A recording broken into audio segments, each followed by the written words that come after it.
Welcome to Navigating Your 20s. I'm your host, Jess Hugo, and I am so excited to have you here. I'm an online personal trainer and nutritionist, but honestly, underneath it all, I am just a girl who is struggling, thriving, and surviving somehow all at once. So if this is you, you are not alone. If you want all the juicy tea on what it's like to be a girl navigating her 20s, I'm talking relationships, health, fitness, social life, work, and everything in between, then you're in the right place. Hello, queens. Welcome back to the potty. Oh my gosh. Okay. I don't actually have too many crazy life updates, but I am going to talk about the recent week in my life. I feel like we love to hear it. It's like a little insight into what's been going on. And first things first, I did live update this at the time, but I have been having so many technical issues since adding in the filming of the podcast. But you know, it's a one-woman show. And honestly, like, what are we expecting from me? I'm one gal.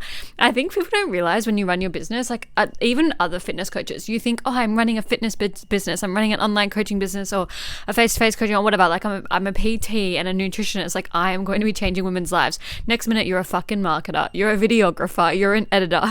And I feel like everything has been so crazy trying to learn how to do this and that. But now I feel like I'm a woman of many talents. But my favorite line lately has been, I'm just a girl and I'm a one-woman show, because lots of people expect a lot from me. And I'm like, okay, guys, I'm learning too. I'm doing this, I'm doing that. It's crazy in this side of things. But that means that my SD card basically shut itself right before, like literally the day before I was supposed to go away. And I was getting very, very behind. The to-do list was getting long. I also, please, like, first of all, I love complaining, but that doesn't mean that this is a bad situation. Like, this is such first world problems, but I love to complaining is like my life. I love to just like go on a little rant, a little riff, and because it's like relatable. Like, are we all gonna pretend that we've never had a camera and an SD card that's pissing us the fuck off before? No, we're not pretending. Anyway, my SD card shut itself. I was going away the next day. Amazon Prime, you are my best friend. Amazon Prime, I think you need to sponsor me. Amazon Prime, please give me some free Kindle Unlimited. Because genuinely, I thought my adapter broke. And I was like, I'm going to go buy new adapters. And my partner was like, no, it's your SD card. And I was like, you know what? I'm going to go get a new SD card. Like, all of the things. It was 9 p.m. at night. Like, I had literally, I remember I had sessions all that day. I finished my last session. I'm like spiraling about this, because actually what happened was I put my adapter into my phone and the videos came up for the podcast. And then I was like, oh, perfect. And I downloaded, like I imported them both, and then only one imported. And I was like, oh, I'm just going to like unplug it and replug it back in and just see what happens. She never came up again. That's why there's half a video in the podcast, and you're probably like, what is going on? That's because for some reason I could only access half of it.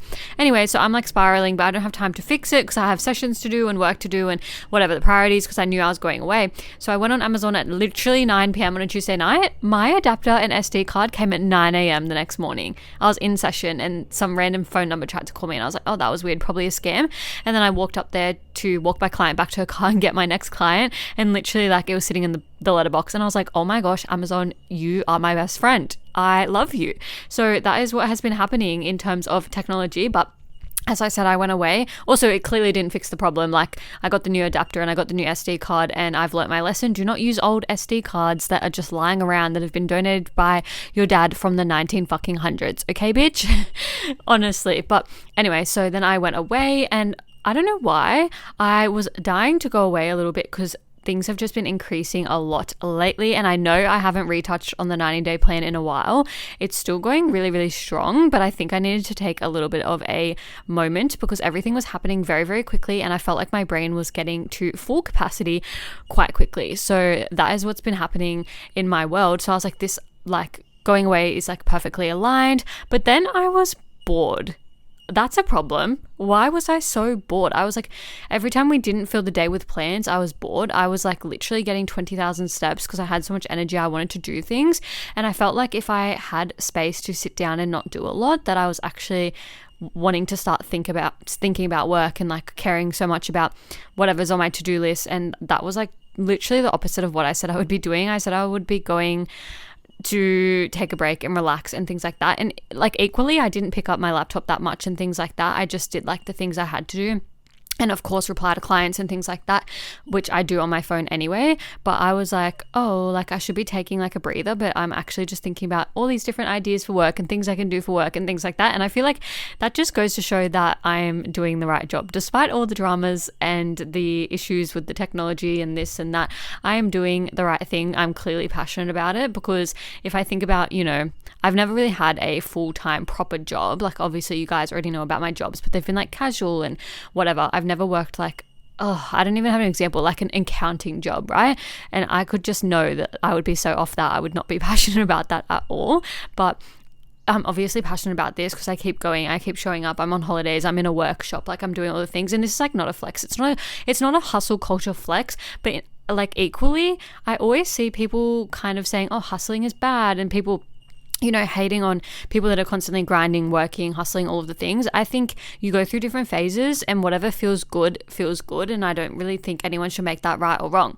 But anyway, so upon being away and getting 20,000 steps and going on walks and getting coffees and filling my cup in that way, I had so many ideas spiraling, just things I wanted to talk about on the podcast. And I have kind of briefly mentioned this on my Instagram already. So if you've kind of heard this saying before, it's because I have been talking about it in my broadcast as well. My free broadcast on Instagram.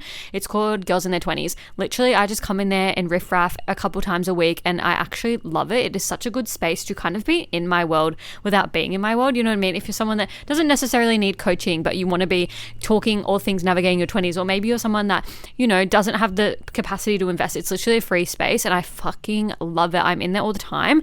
I know a lot of people neglect their broadcast channels. Could never fucking be me. So yeah, if you've heard me talk about this before, it's because I feel like I have gone into my broadcast channel and talked about it. And it's basically the fear of failure, the overall arching thing, are you a failure? And just like all things, failing your diets, failing at life, failing careers, like all of the things. And this kind of stems from me being in a deficit right now, which has like been going a bit, how are you going? But also B, just seeing so many people, girls in their 20s, thinking that they're failing at life, relationships, all of the things. And I think this actually wraps in really well with some of the topics that I've been talking about lately, the post-Valentine's Day blues, the questions and answers I got about, where should I be in my 20s? And I think we're always so worried that we're failing, that we're not good enough, that all these things are happening, and we're always in this comparison trap. So I really, really want to talk about this and just kind of overcoming the fear of failure as well, because of course this is something I've struggled with. Of course, when I started in the online coaching industry, I had no idea what I was doing. I think if you are someone that is in the industry, or maybe you've even had online coaches before, think about online coaching in 2020, 2021, 2022, and think about it now. It was like back then you could just literally like find anyone and sign up to them, and then you'd like go on your way. And I don't even know, is it because we had extra money because of COVID? Is it because we all just wanted to work on our health and fitness because of COVID? I don't really know. But then nowadays it is like so different. There's so many people out there, you're umming and ahhing, there's so many different resources, there's 101 things going on. And I remember, because of what I just said, I thought it would be really easy when I first started to crack into the online market. Gosh, I have learned so much over time, and I can't believe that girl thought it would be easy. It is not fucking easy, babe. It is not. So I would of course feel like a failure at that time, because I thought you could just like post on your Instagram and be like, I have spaces open, and I thought all these people would flood in. Like, this is a couple years ago, obviously, because I saw other people doing that, like big people in the industry, and I would always compare myself to them. And it's so like, even now I put so much work in, and I feel like those big names still do those same little tactics and things like that. Like, think about it. If you scroll on your Instagram, think about like influencers. They'll literally just be like, link in my bio, and everyone's buying it. And it's like actually insane. And I always felt like, not anymore of course, but I always felt like I was a failure because I wasn't able to do that, be at that same level, be influential, be big enough. And I've definitely worked on that kind of fear of failure around things. But first thing I want to talk on is dieting. And this is something I did talk about in my broadcast, but I'm going to give so much more context. So, are you a failure, or did your diet fail you? I'm going to say that again. Are you a failure, or did your diet fail you? Meaning, Did you go and follow an animal-based diet, a carnivore diet, a keto diet? It was so fucking hard. Let me set the scene. You spent every single day working your little tush off. You're doing 10,000 plus steps. You're doing your strength training session. You're on the Stairmaster. You're eating fuck all calories, probably 1,300, and you're starving by the end of the day thinking, what am I going to eat? I'm going to pass out. My stomach is grumbling so loud. This is so ridiculous. I feel so lethargic. I'm getting shit sleeps now. Like I literally can't even go to bed because I'm so fucking hungry. That's the scene. I think you're not a failure for going to the cupboard. Not I think. I know you're not a failure for going to the cupboard that night. What failed in this situation was that diet. That diet failed you because it was not meant for you, because it was so fucking hard and ridiculous to stick to. And I've been yapping on about this so much lately, but it's because we go from trend to trend because we're desperate to get views, get attention, get likes. For example, my feed at the moment is full of 75 hard. And I was like, I could easily do 75 hard, but I don't want to. Why? Because I actually value rest and recovery. I actually thought about it. I technically do 75 hard Monday to Friday because I do, or actually Monday, Thursday / Friday, because I do 4 strength training sessions for a minimum of 45 minutes. Plus I do an outside walk for a minimum of, I'd always do about an hour every single day of the week. I do that. And then I strength train 4 days a week. So I technically already do 75 hard, but not in a ridiculous amount of way where you train 7 days a week and, all this, all that. And then if I'm in a deficit, I'm already following the diet and I love reading. So I already do 75 hard without the fucking label, really, without all the little T's and C's on, you have to do this and you have to do that, about being outside all the time. Apparently, I found this out the other day. You need to do a 3-hour gap between your first workout and your second workout. That is just so dumb. I know it's a mental toughness challenge, but why is that literally the dumbest thing I've ever heard of in my life? But it's because it's trendy. Right now my whole feed is full of people doing it. And I'm like, why can't we actually just promote healthy habits? Because 9 times out of 10, you come out of 75 hard, you are so exhausted. Your body is so exhausted from not being able to recover or have any rest that whole entire time. You are then so starving and overtired that you're just inhaling the whole cupboard anyways. You're not properly reversing because you're like, fuck, my 75 days are done, I'm done. And then you gain all the weight back and you go into it's like a reading slump when you're reading a shit book. You've just overtrained so much that you're now in a slump because you don't want to do it anymore. Your body doesn't want to do it. Your body wants to take a break. Your body doesn't want to be doing these workouts, and you just start to resent the gym and you start to resent movement. It is so extreme. Why are we going to these extremes that are going to set us up to fail? Right now, the reason you're failing and you're not living in your dream toned body is because you're following these trends. You're lacking consistency. You know that. You're lacking committing to your deficit. You know that. You're feeling like you're not good enough. We know that. So you're like, okay, how do I fix that? Trends, 75 hard. Viral cottage cheese bowl. Insert the fucking thing. I'm going to be so honest. This whole thing stems from so much pressure from social media. I saw something this morning and it resonated with me so much. We go online and we see everyone, and the example was Kylie Jenner and the Jenners and the Kardashians. It is what it is. I think we all kind of understand at this point that it's an unrealistic beauty standard. But there was a video going around of Kylie Jenner and she looked so snatched. She's got the BBL. Oh, I don't really know what they've got going on. They've got the lipo, they've got the BBL. Who knows? She's got the big boobs. She looks fucking 10 out of 10. And we don't see that in everyday life. Go and walk around your local shops. Go walk around your local shopping center, your local streets. What do you see? All I see when I think about my area is really natural people. No one has any Botox and filler. No one has any crazy things that they've changed on their body. And I think the reason we think it's so common is because what happens, we go on TikTok, every second person has filler. Maths at the moment, every single person has filler. Every single person has Botox. Every single person, we found out that Karina is paying so much money to get her hair and makeup and outfits done. It's all so curated. And we're viewing this all the time. No wonder we're being so hard on ourselves and thinking we're failures or thinking we're ugly or thinking we're whatever the fucking thing is, because we're seeing this constant cycle of everyone with such unrealistic expectations.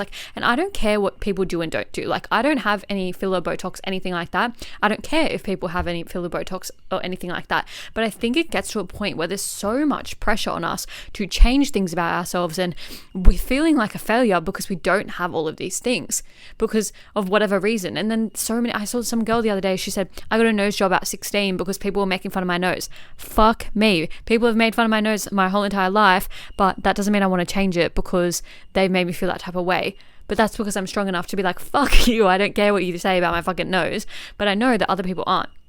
And that makes us feel like we're failing. We're failing because we're not upholding the beauty standard. We're not good enough to be the beauty standard. Or in everyday life of things, everyone's telling us what to do. We're comparing ourselves to people on social media that we don't even know. We're comparing ourselves to friends, family, and everything like that. And we're getting judgment from everyone. As I said before, judgment for our passions of jobs, judgment for whatever the fucking thing is, making us always feel like a failure. Why are we feeling like a failure in every single aspect of our life? At work, people belittle you and make you feel like a failure. They gossip about you. They say the fucking things. They're judging you for whatever fucking reason. In fitness, you're in your head about it. Stop making your deficit so emotional. I know this is like all over the place a little bit, but the reason is because it all ties in so well. For example, and I am guilty of this. I said I'd get into this. I am guilty of this. Lately, I have not been giving my deficit 100%. This is also facts that you can't outtrain a bad diet, because I literally have been nailing my steps, doing all my sessions, doing the damn thing, but I've been a bit relaxed on nutrition, been some days not tracking like accurately or not tracking 100%. Some days I just eat a little bit over because I'm hungry and I have things on. I've poorly planned my timings, my meal timings. It's all been poor planning, literally. Like, there is no excuse. I just have not given it 100%, which is actually okay. But it's like, it's my fault at the end of the day. There's no one to blame but myself. And it's like, okay, am I a failure now? Like, why is this not working for me? Why was the scales not going down? Like, I was doing so well before. No.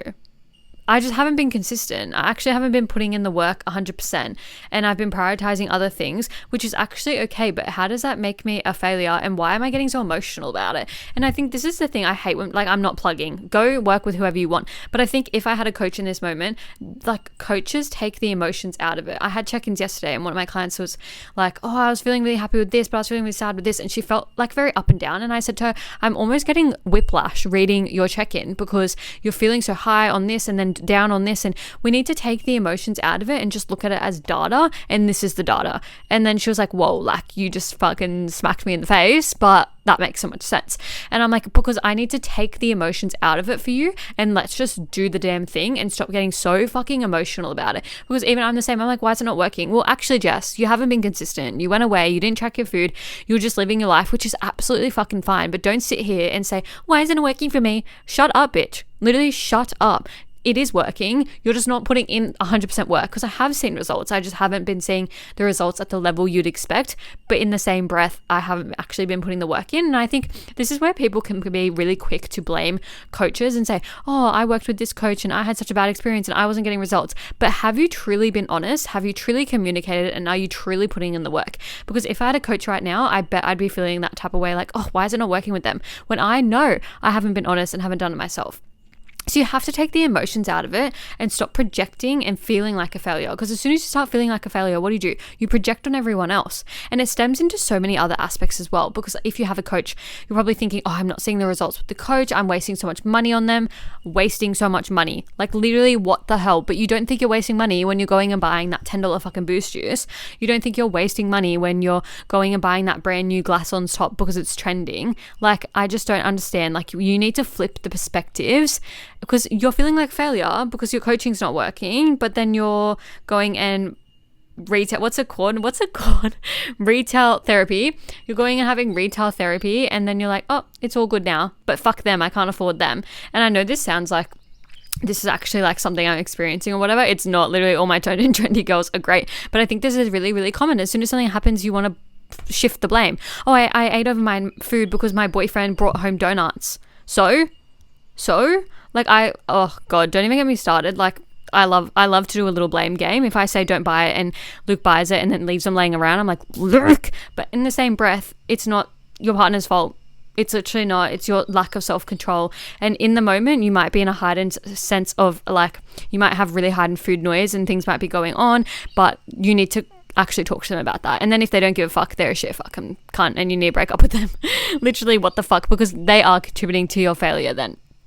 Okay, I actually want to jog it along and move it along a little bit back into a bit of a mistakes situation, comparison trap, all of the things. So I think something for me that I used to make the mistake of, as I said before, was like going onto social media, looking at everyone's highlight reel and thinking, oh my gosh, like, I'm not good enough. These people are so much better. Look at them living their best life, going on holidays all the time, traveling the world. Like, I'm not good enough because I can't afford to do that, or I can't take the time off to do that, and things like that. And I think as well, and this is massive in my industry, so many girls work predominantly online so they could travel and work from anywhere. So many of them are big names and they're making millions of dollars in their business, meaning they will like go to Europe, Japan, months and months and months on end. And it's actually insane, the self-comparison trap you can get in, because they are living luxury lives doing the same job as you while you're like whatever, you insert the fucking thing. So I think I see it the most in this industry, but I think it happens a lot. I think about it with like real estate and stuff, how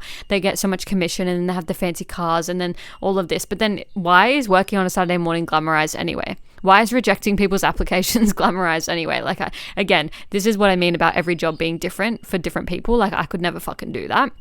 But I think it gets us in the, oh, I'm falling behind. I'm not good enough. I'm never going to get there because I am not able to travel. I don't have the picture perfect relationship. Think of like that social media couple who is always posting that they're so happy. We don't actually know what's going on behind the scenes. I always try to think, and I know this is probably like a bit negative, I guess, but I try to think like what's actually going on behind the scenes, because no one is ever that happy. No one ever has their life that much put together. There's always things going on, and it might be like their dog's sick, they're like a grandparent sick or whatever, and that's really sad, but in the same breath, they're not going to bring it to social media. So you need to remember that things do go on behind the scenes, and you actually are good enough, and you're not a failure because you're not in that situation. Okay, really hot topic right now. Everyone like wants to buy houses, they want to get good cars, they want to move out, all of the things. I'm seeing so many people, pregnancy announcements, engagement announcements, house announcements, all of the things. Who cares? I literally, like, my mum asked me the other day, like, oh, where would you live? If you could just like move out right now and live anywhere, where would you live? And I was like, not here. But I actually don't really have any answers yet. So why would I push to move out when I don't even know exactly where I want to live yet? I know I don't want to live here, but I don't know where I want to live.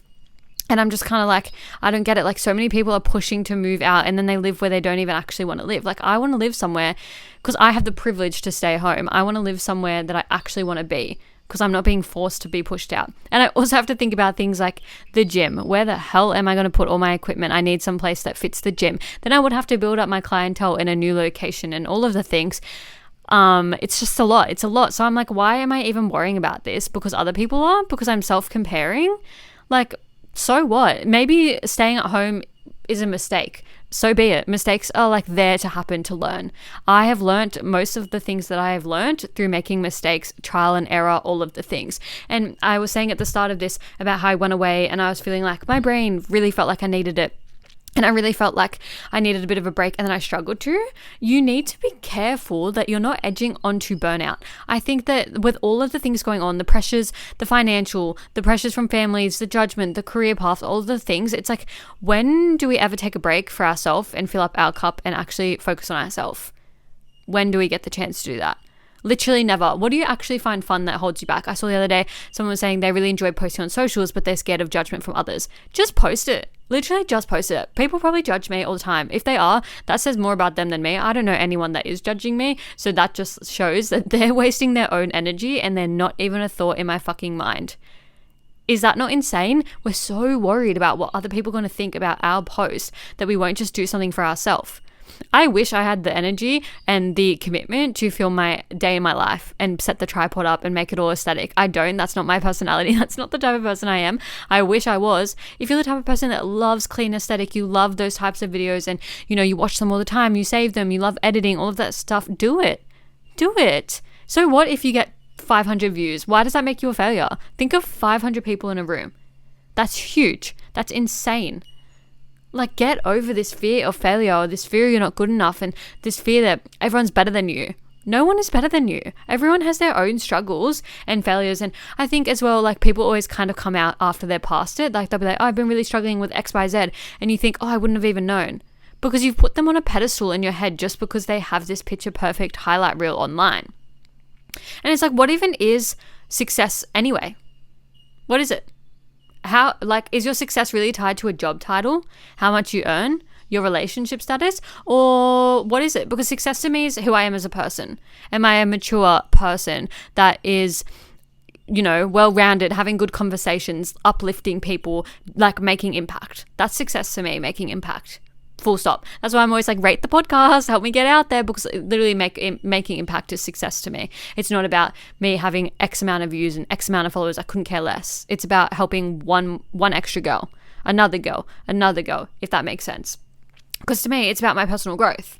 It's about my happiness. And if I'm not like happy, I'm not growing, I'm not maturing, then what's the point? Like, that's not success to me, because I could have the job title, I could have the money in my bank account, but if I'm unhappy and I'm a bad person, then I'm a failure, in my opinion. The only time you're ever a failure is if you're a bad fucking person and you're not contributing anything. And you know deep down you're not a bad person. You wouldn't be listening to this if you're a bad person. So we need to rewrite that narrative and flip the switch and stop comparing ourselves. We always get stuck in I'm going to compare myself to this person. Like I said before, with the big names in the industry, I would think I wasn't good enough because they were earning millions and whatever the fuck. Okay, why am I comparing my chapter 1 to someone's chapter 300? This is the same with health and fitness. We see people with the toned dream body and we're like, oh my fucking God, like I want that. Well, that's not going to happen in an 8-week challenge. It will happen, but it takes fucking time and commitment, which you're not giving yourself because you're comparing your day 1 body to their day 301. Get out of this comparison and actually embrace where you're at. I am so here for navigating your 20s, right? I'm here for making mistakes, experimenting, growing, having arguments about stupid shit and realizing that you're actually in the wrong, and self-development. I literally have 2 self-help books on my bedside table right now that I literally went and borrowed from the library, and I've been reading them because I want to learn more about those things.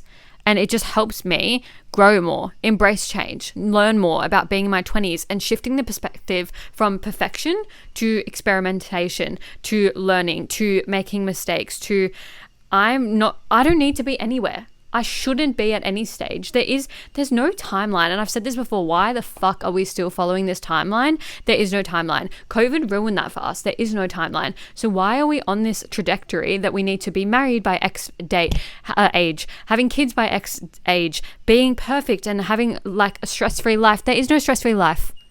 Because as soon as you overcome one stressor, you literally have another stressor. And it will be so unrelated and you won't even be thinking about it. And it's coming. It's coming. So for me, I'm like, what can I do today?